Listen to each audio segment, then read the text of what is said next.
umusore mwiza w'igishongore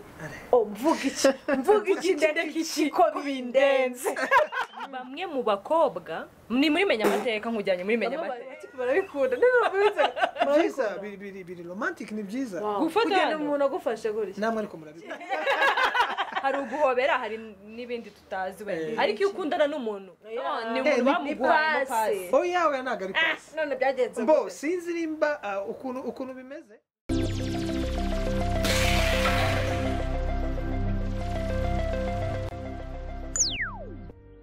Welcome kuri TBT Rwanda. Uyu munsi wa none mana yanjye ndabasuhuje mbahaye ikaze aho muherereye hariho hose. Mfite care ku buryo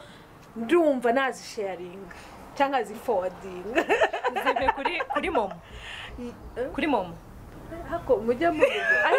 mitima mike. Karibuni.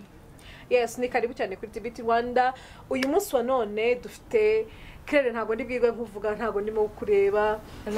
hari igihe byumvikana na Claire mbaze nde nk'umutako turi kumwe na Claire mbaze nde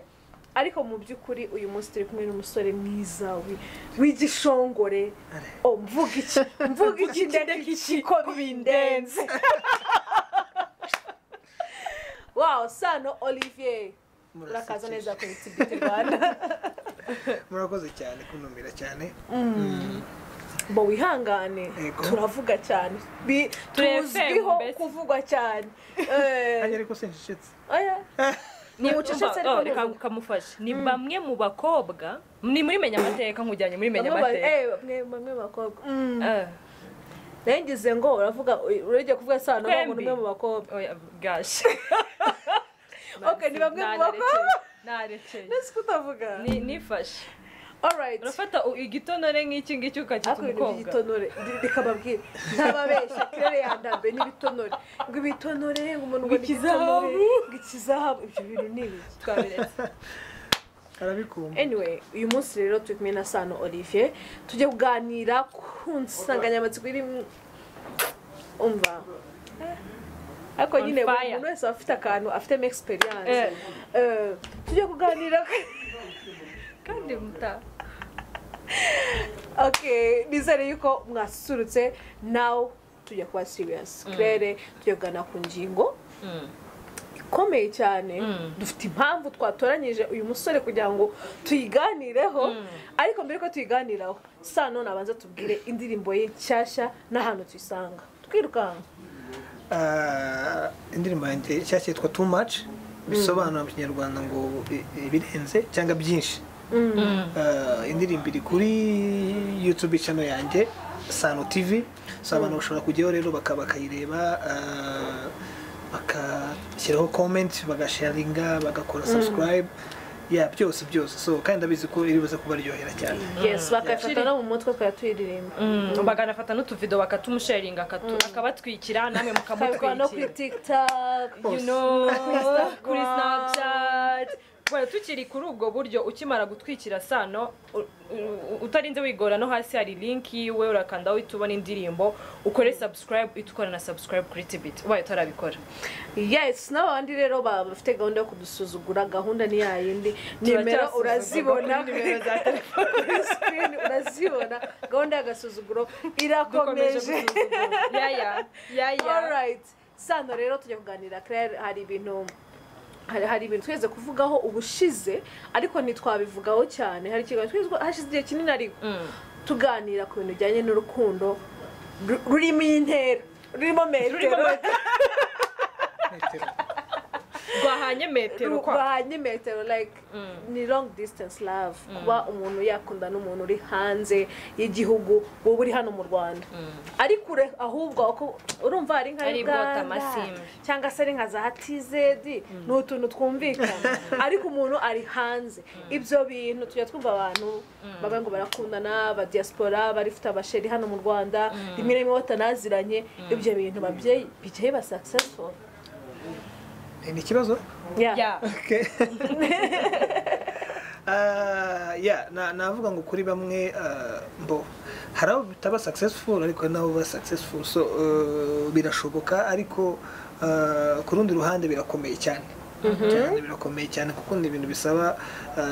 commitment iri ku rwego ruri hejuru cyane, isaba kugira patient, kugira ikintu cyo kwihangana, kugira kwizerana hagati yanyu ku yindi level irenze. So urumva ni ibintu ariko ku yindi side birashoboka. Yes, nka Sano rero. Sano ntabwo tujye mu mateka menshi, abyinshi murabizi, ntabwo turi byinjiremo cyane. Impamvu twamutumiye nuko nawe afite ubunararibonye muri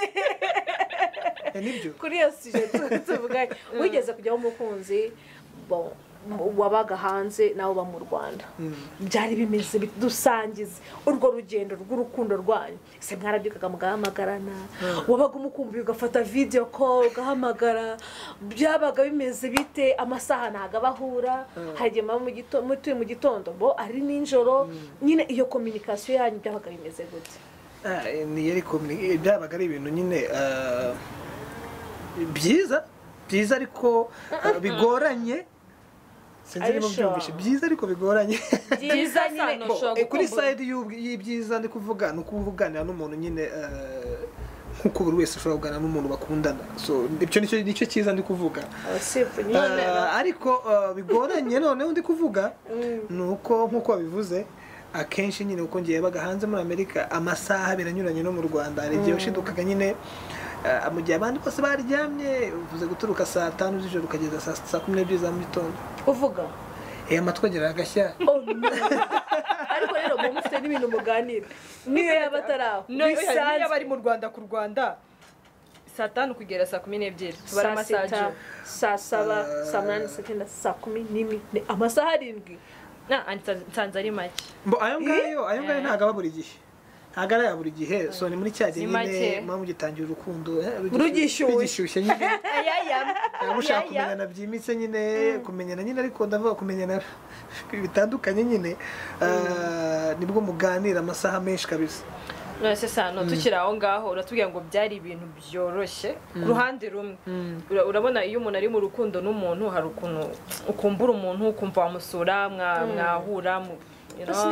ni wamuhobera gusa. You see guhobera hari, you see ibyo ni ibiki hari uguhobera, hari n'ibindi tutazi wenda. Ariko iyo ukundana n'umuntu hari no kuba wamufata mu ntoki, ibyo byose birazwi. Wowe iyo ukundana n'umuntu muri distance ukamukumbura ngo bigenda gute? Of course hari byinshi uba wumva nyine ukumbuye, na byinshi wumva nyine ubukeneye nyine bisanzwe mu bantu bakundana.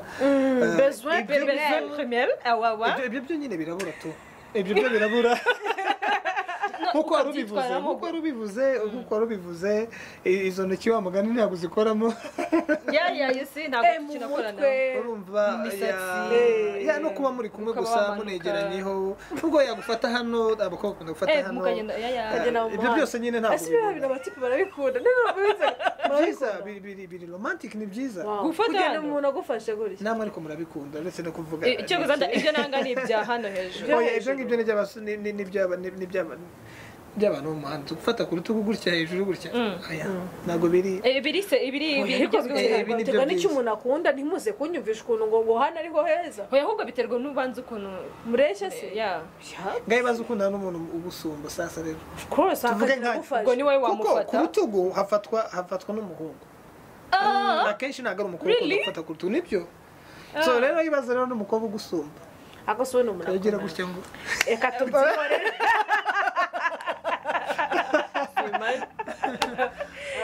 Anyway, wari ukitubwira iyo ukeneye bezo uko bigenda. Of course urihangana ngo bezo exactly.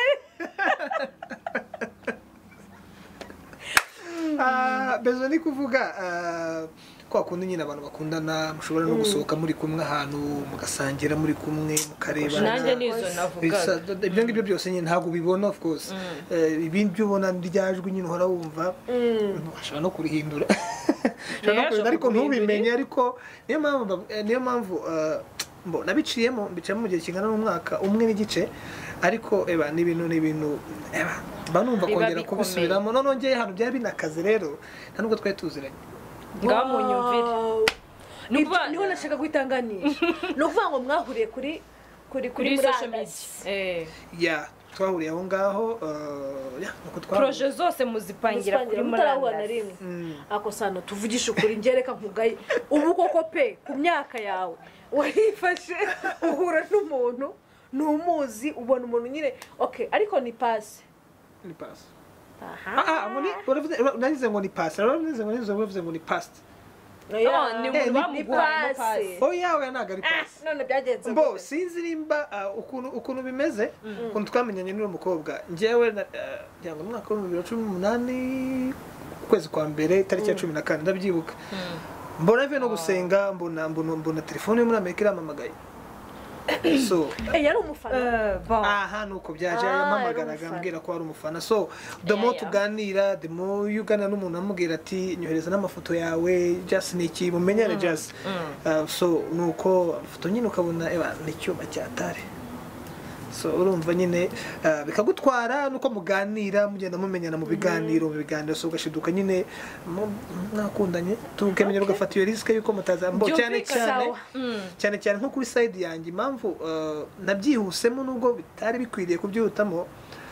urana abantu mboka mbivuge gutya abantu turirimba baburimba sekira baburimba gospel uko biri kose uburi exposed imbere y'abantu so hari ibintu byinshi rero hari temptation nyinshi ziza so nko muri icyo gihe nibwo navuga nk'umuziki wanjye nibwo wari ugitangira abantu benshi batangiye kumva umuntu sano so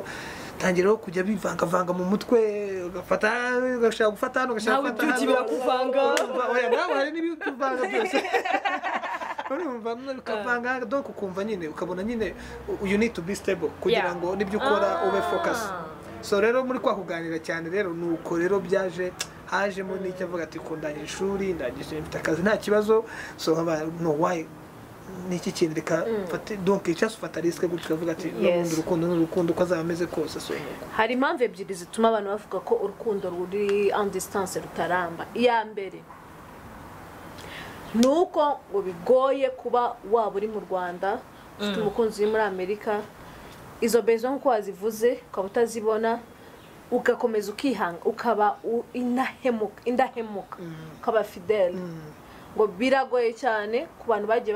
bakundana wenda nawe uraza kutubwira verso yawe aho ngaho kuba wakifata nta wundi mukobwa ufite okay ushobora kuba utamufite nk'umukunzi ariko umufite nk'umukemura tubazo nk'umukemura tubazo iyo ni iya mbere iya kabiri bavuga ko akenshi abantu bakundana gutyo ahanini umwe muri bo haba hari izindi nyungu akurikiye ku wundi either harimo iyo visa either harimo amafaranga kumukura ibintu nk'ibyo sano izo mpamvu ebyiri nizo tujya kuganira tugenda twitahira leta n'imanukire icyambere ngo twimanukire n'iki icyambere birashoboka yuko waba ufite umuntu ukamara umwaka n'igice utaramubona kandi nta wundi muntu ku ruhande ndashaka ukuri of course actually wenda jewe burya ndi umuntu nimba ari yes ni yes na no no vuga ukuri ukuntu bimeze mu by'ukuri pe ndavugisha ukuri kandi ariko ntuvuge nka sano gusa uze kuvuga nka sano hanyuma uvuge no muri rusange okay reka mvuge nkanjye sano mu by'ukuri pe kandi mbikuye ku mutima ntabyo kabisa nta muntu nari mfite namugerekagaho nimba ari ukubera ko reka mbivuge muri ubu buryo umwaka n'igice reka mbivuge muri ubu buryo uzi impamvu ugiye kubivuga muri ubu buryo niba sano yari agufite muri icyo gihe cy'umwaka n'igice comment ariko pana abandi bagenda bahimba ngo sano turazaye igikondo ntanamuzi iyo bikunda kukubaho byinshi cyane hari n'abakreating account by the way I know I think shabureka zakora icyo kiganiro account bakavuga ati kanaka ni umubyeyi byinshi cyane ibintu byawe tubyibona ntabwo twabyama ikiganiro ngo bizarangire so urumva rero kuri side yanjye none ngira ngo wenda no kubera njyewe mundu cyangwa association y'abantu benshi akenshi nakazi ni mu rusengero batarazifunga donc niyo mudo yuri muri iyo mudo rero jewe ni umuziki donc birantwara cyane kurusha uko njya gutekereza ibindi rega we are human beings I know we are human beings noneho waraye nabibaza umuntu mwavuganye ugira ukuntu ibyiyumviro bikura okay ugira ukuntu mu mubiri kizimyamyoto ari kizimyamyoto zizamuka ntabwo muri buze gupfa kubyumva neza ariko this is the reality kuri njyewe kubera ko ikintu nanze mu buzima bwanjye njyewe ikintu nanze iyo ndi determine ku kintu runaka tuvuge nimba nkundana n'umuntu ni ukuvuga ngo ni wowe nta bindi bindi mashaka kureba ikindi ngerageza mbazi ko ninjya kundi mukobwa tukaba twaba turi kumwe cyangwa tukaba twanahura n'ibyo ngibyo byose tukaba twanaryamana mbanzi ko ntabwo nkubashye kandi nzi ko mu kintu mashaka gukora bwa mbere ni ukubahisha umuntu turi kumwe ikindi ubwo niwe waba uri kumwe n'uwo mukobwa uratekereza se wa mugani usanze n'uwo mukobwa ari kumwe wa feeling gute umva so icyo nicyo mba nanga kugira ngo uko mwumva mba nababara niko mba numva na mugenzi wawe yababara okay experience ku bandi experience ku bandi se buri wese nyine ushobora uhereye nko ku nshuti zawe no ku aba friends bawe oya ahubwo no kuba buriya naje gusanga abantu bafite aba diaspora baba baziranye you know nibyo naringiye kumubwira afite nk'abacuti of course mugomba bamwe na bamwe mugomba kuba mumenyanye kubera ko na experience mushaka kugira ngo nyine haruba wenda byarabaye successful abandi bakashaka kugira ngo nko natwe abantu benshi babyibushe tuba tuziranye burya dukomeze buri muntu wese abaza ikibazo cye kiri nk'inshuti zanjye zimwe na zimwe tujya tuganira nyine bakubwira ko iyo nyine yumva nyine akumbuye umuntu cyangwa ashaka donga kumva biranze muri we ajya ku ruhande ajya ku ruhande none se ahubwo ibyo byo reka mbabwire sano uretse kwijijisha ni gake cyane wasanga umuntu kereka wa muntu uza wenda mu mezi 3 ane kangahe umva ikindi kintu gitangaje sano we nta nubwo bari baziranye na rimwe sinibaza ikintu cyari cyaragwaye umutima ukomeye wo kwizera uriya muntu nyine cyane ku buryo uvuga ati man nta mukobwa wundi nareba ntaki let me stick on her oya ntabwo uvuga ngo na wundi wareba of course urabareba mbo sinzi wenda kubareba icyo ushaka kuvuga sinzi wenda kubareba icyo uvuga kuko ndakureba cyane ndakumva cyane iyo uze nuvuga ngo ushobora no kureba rero ukavuga ngo ni mwiza ushobora no kureba wowe actually ikintu cyiza kirakwatracting ko kireba apana ibyo nagaruke kuba wamutereta apana no kumutereta ukarangiza ibyiyumviro byawe so njyewe rero ukuntu umeze pe ntabwo uri kuvuga ngo ni ukwikina cyangwa ni ukugira gute so nakikina ibyo oya nabyo byashoboka ushobora no kwikina byo abita kwikirigita by the way ushobora no kwikirigita ariko ntabwo ndi kwikirigita njyewe iyo ndi determine nkuko nabibabwiye ku kintu runaka nicyo ngicyo ariko wenda maybe bishi ushobora gufuka tugashiduka wakunze uyo wagize ariko iyo mvuga ati n'uyu nguyu navuze ngo dukurikiye niyo mpamvu akenshi niyo bipfuye kubera ko iyo mbigiyemo cyane mbijyamo nabi niyo bipfuye nge birankubita byatari so nkibaza n'impamvu nabigiyemo rero so that is none ahubwo ndibaza yes wewe wabashe kujera ibyiyumviro byawe hanyuma imbaraga zo kwizera uwo muntu rero kuko wowe na nimba wabikoze birumvikana ariko n'ubu abantu bari hanze bo babaradose n'imico y'ahandi cyane cyane nk'ari babizi ko gusambana ni ibintu biri very easy ndabasuje cyane usuje se abasambana cyane suje bariyo uvuga ngo uramwizeye cya kizere uvuga uti uko ndimo kwitwara ibyo ndimo kumukorera nawe nibyo arimo kunkorera izo mbaraga uzikora zo kwizera umuntu gutyo mutari mwana noneho habi na gato agisubiza nawe kwahita bikomerezanyaho n'akantu kajyanye no gufuha urumva umuntu uri kure yawe hari revu umufuhiraho niba umuhamagaye ukamubura niba usanze telefone itariho kandi na excuse aba ari nyinshi ahubwo nawe ukashaka kuvuga ati wahamagaye amasaha nari ndyamye ibyo mu byitwaramo gute first of all urukundo rusaba kwizera kuko hatabayeho kwizera nta rukundo ruhari ahubwo urukundo rw'umuntu rwandabona njyewe rero kadabwire abanyarwandakazi ibyo bintu simbyumva actually njyewe nari nabijyanye urumva nyine ibintu byanjye bisa nkaho birenze n'ubwenge umuntu ashobora kubyumva birenze n'ubwenge birenze n'ubwenge actually birenze n'ubwenge kubera ko niyo mpamvu sometime hari igihe nicara avuga ati ariko se wambugani hari igihe nicara avuga ati se nari muzima ni ibintu udashobora kumva ariko ukibaza ukuntu wa mugani we bibayemo ariko nibwo naje gusanga ko ikintu burya ukitoza n'ubundi ukiri muto kandi bikagenda bigufasha so of course habaho icyizere ariko cya cyizere nacyo kikaba kiri gukemangwamo gakeya of course ntabwo uvuga ati ndabyizeye 100% ariko nyine uravuga ati okay this is love, so reka nkomeze nta kibazo, reka numve ko ukavuga ati okay, reka numve ko wa mugani w'abandi it is well, kabati it is well, reka numve ko it is well no matter what, it is well. Urumva ariko gufuha, wongeye ku cyo gufuha, sibyo? Gufuha byo ntibibura. Hari igihe umuhamagara ukumva ntabwo ufashe kandi ari amasaha mwari musanzwe muvuganiraho, ati tu ubu ni nk'umuzungu bari kumwe tu. Ese ubundi bamusha mwarura iki hano mu Rwanda? Abana ko bahari, abana barahari, abana barahari, abana ko icyo ni kimwe. Icya kabiri, ibintu mpamvu nyine bavuga yuko bidakunze kuba successful, nari nabikubwiye, icyo kijyanye n'imitungo, kuvuga ngo visa, kandi koko twareba results ugasanga koko ibintu abantu babavuga nta nduri uvugira ubusa imusozi, ugasanga abantu benshi ntabwo byari urukundo ahubwo ni benefits, sibyo? ni amafaranga, nizo visa, ni ibiki. Wowe nka Sano ubivugaho iki? Kimwe cyo icyambere cyo ndabansubiza cyo yarambwiye ngo abana barahari, of course abana barahari, ariko urukundo rujyaho ntago ndi urukundo rujyaho rushaka umuntu utaranabonana naka kandi iyo baje bakabatungura ugasanga biterwa nibyo koko ndabyumva koko, gusa nyine hari igihe of course ari igihe nkangira urukundo rwanjye serious, rubonye amafoto ya Kadete yanyohererezaga tukikundana, ebana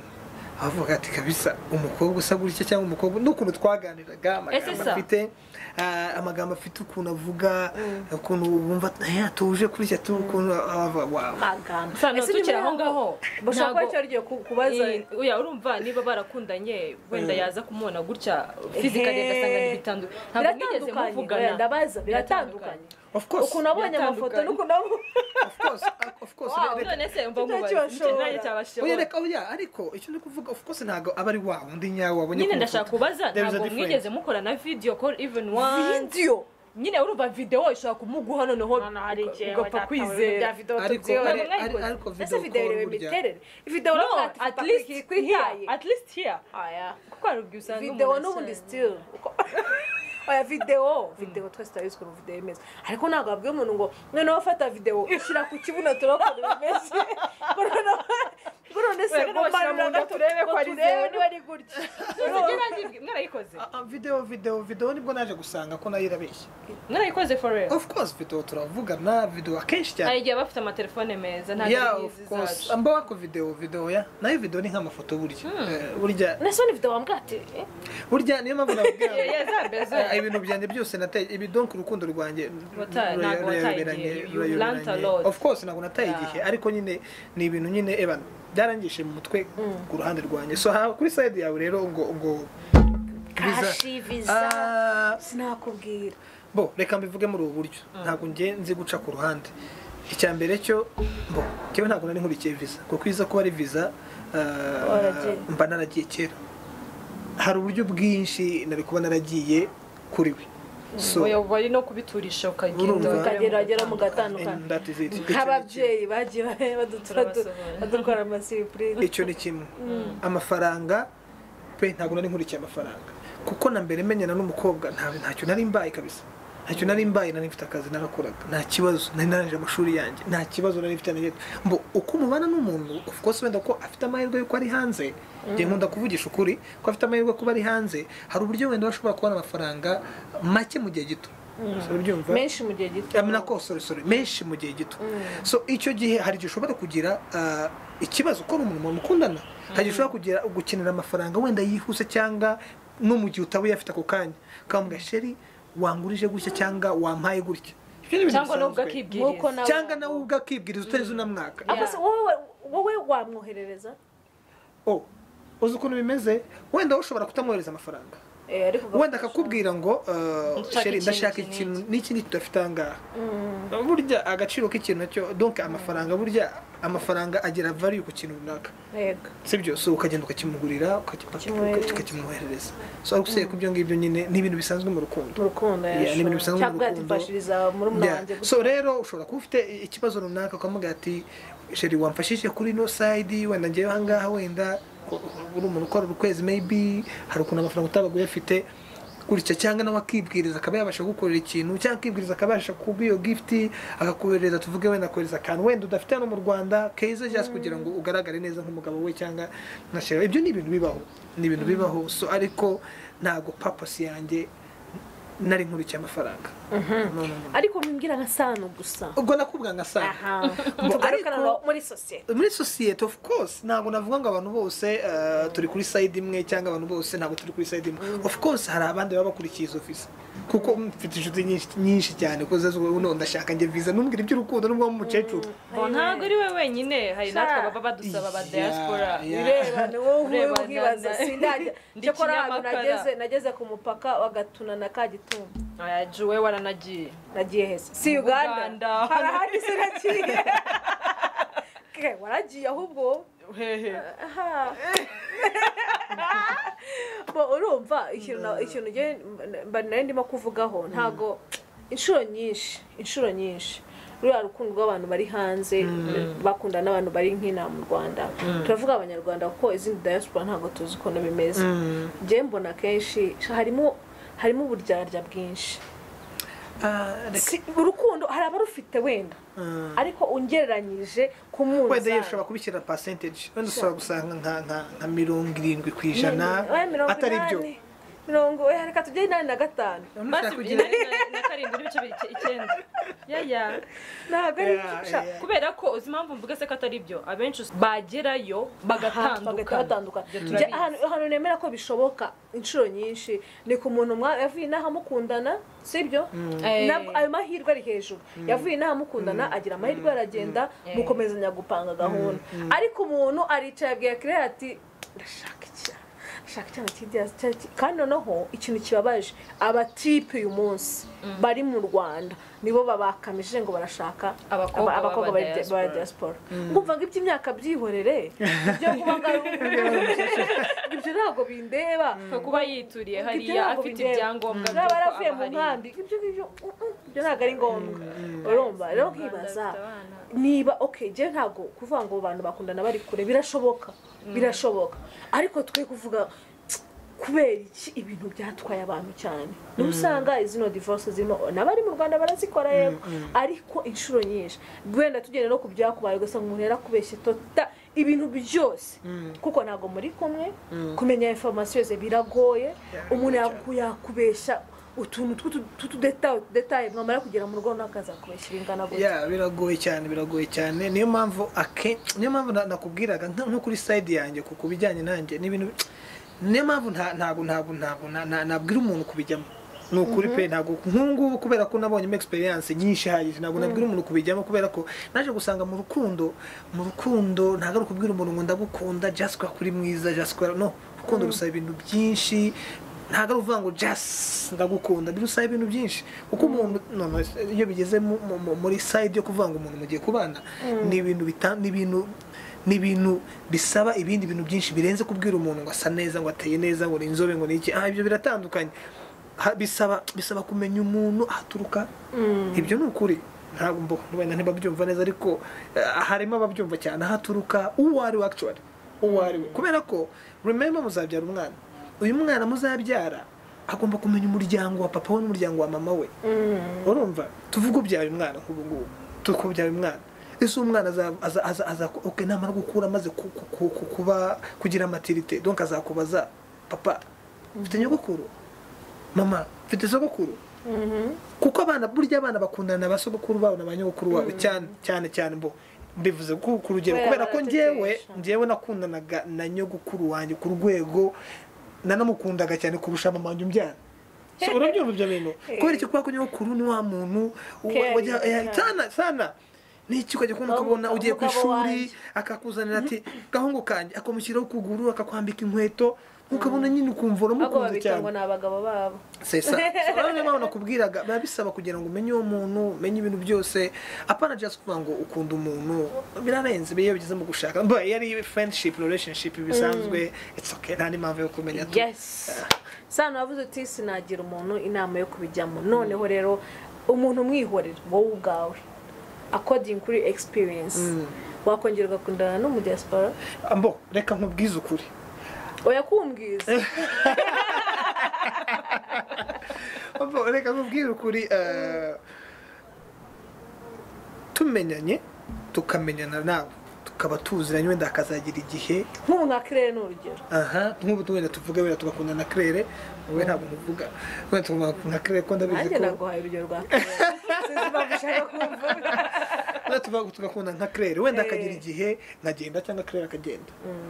sha we can continue urukundo ariko wa muntu ngo araguhamagaye ngo ni umufana ne nawe byose bihera ngo ni umufana cyangwa ngo arakubonye ku social media mukavugana mukagira mutaziranye face to face ndakurahiye I cannot do that again ni reka rero no nkubwire urundi rugero tuvuge kirere nk'ubu nimukundana n'ibisanzwe sibyo aragiye hanze agiye mudakundana nyuma yaho yamara kugerayo ubwo mwa dating ako tuziranye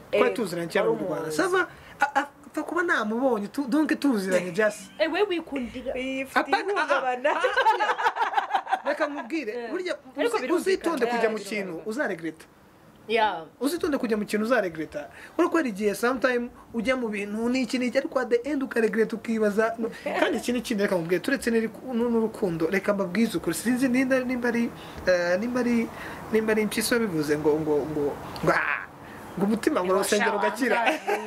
ariko isura wahindura utese wayisengera akirahinduka ishobora kuba ihinduka ariko bisaba byiza kugira ngo ugendane n'umuntu uri proud ushaka kutubwira iki ndashaka kugira ngo mwumve icyo ndi kuvuga umuntu wishimiye ariko uzi kubona uri kugendana n'umugabo urumva njye mbibona ahantu henshi kugira n'umugabo ari nkangaha yateye intambwe ageze nka hariya umugore ari nkanga ntushaka kugera nawe cyangwa uragenda yivugisha kuri telefone uri kuvuga ubusa kugira ngo utamenye iyo topic tuzayiganiraho mfite urugero atari proud you noneho babe please oya mfite urugero ruri seriye mana yanjye biteye ubwoba so nicyo nakubwiraga rero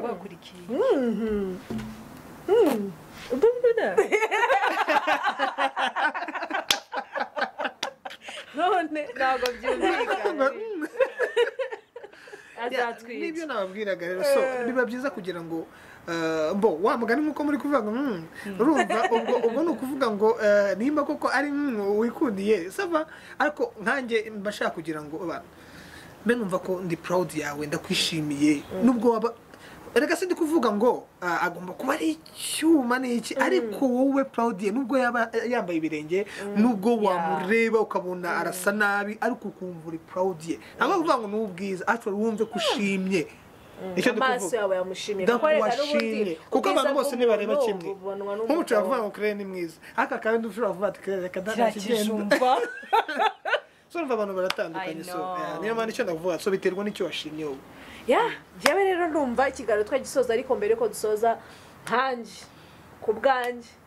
mwanyica mwankunda mwanyanga rwose ruriya rukundo rw'imahanga rw'umuntu utazi wagiye mutaziranye mukamenyanira hariya ku mbuga ngo murakundanye nduhereza amahirwe angana na 0.00001% nkahita nimana uzi icyo nemera se Jojo icyo nemera ko hari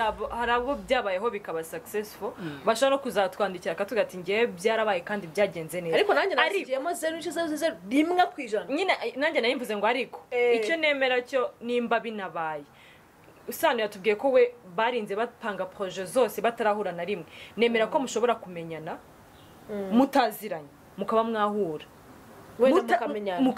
mugatangira urugendo rwo kumenyana ariko mwaye imishinga do byose bakabitegurira aho ngaho ubu ni 0 icyo uvuze nicyo koko wamugani mukamenyana kuvuga wenda one day akaza nacyo mbwira abantu bashobora kuba no muri izo nkunda please niyo mpamvu nababwira babaretse gufata decision na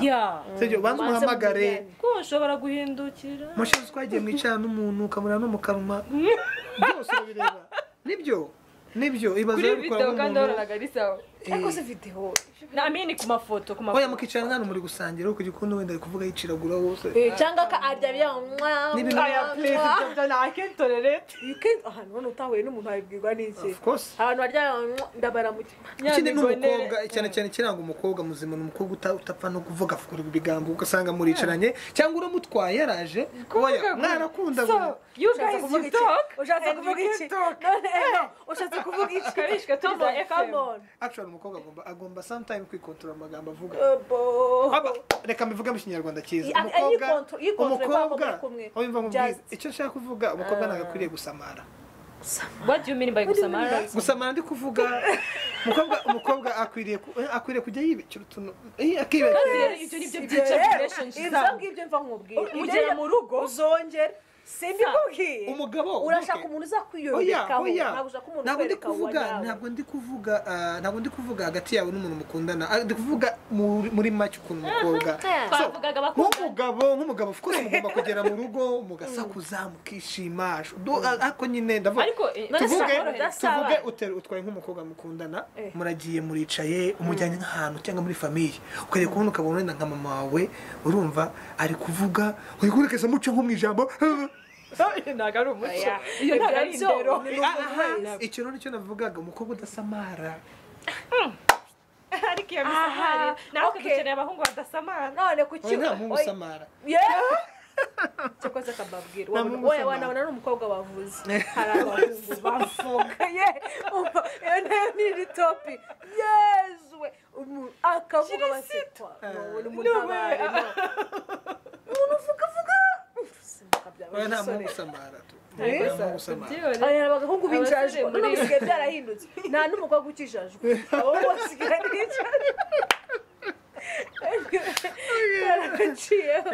karagaciye ariko sano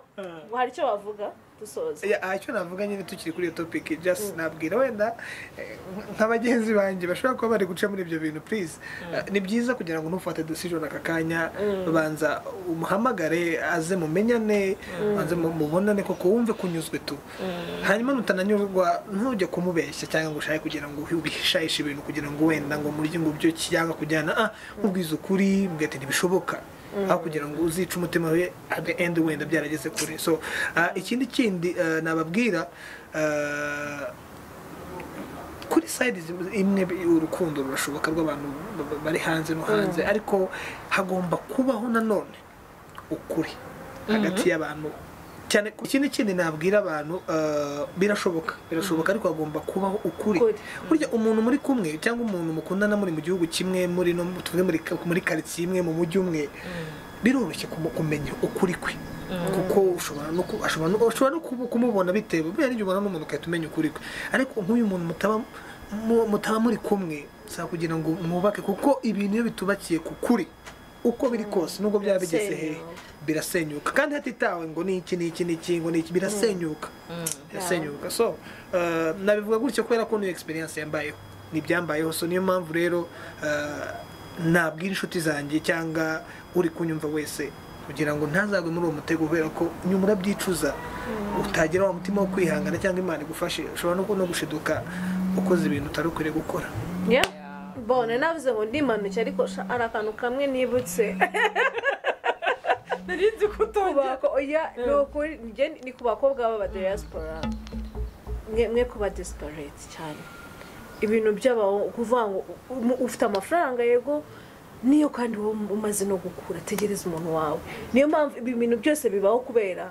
inshuro nyinshi abakobwa benshi bari muri diaspora mu mbabarire ariko je ni inama nabagira mu Rwanda kuvuga ngo abahungu ushaka kubaka yego hari igihe kigera nyine pe kumva ko ugomba gushaka ariko tubitware gake kuko niyo mpamvu usanga abasore ngenda babwiza ukuri abasore bari muri iki gihugu abenshi nta kindi kintu babashakaho niyo visa cyangwa akakurya abakobwa akayakurya akigendera nta kintu ugasanga ejo ubaye sinzi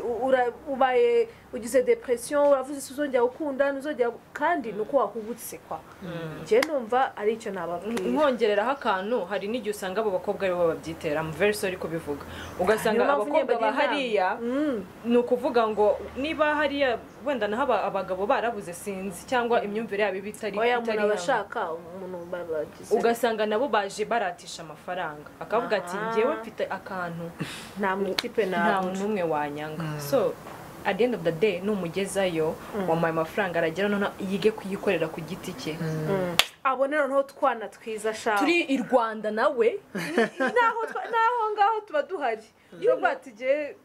inzozi zanjye nazigezeho reka nishakira umuzungu n'ubundi imana yarayimbwiye ko nzabyara umetisi anyway well murakoze cyane rero wakoze cyane sano nawe mwakoze kuntumira cyane kandi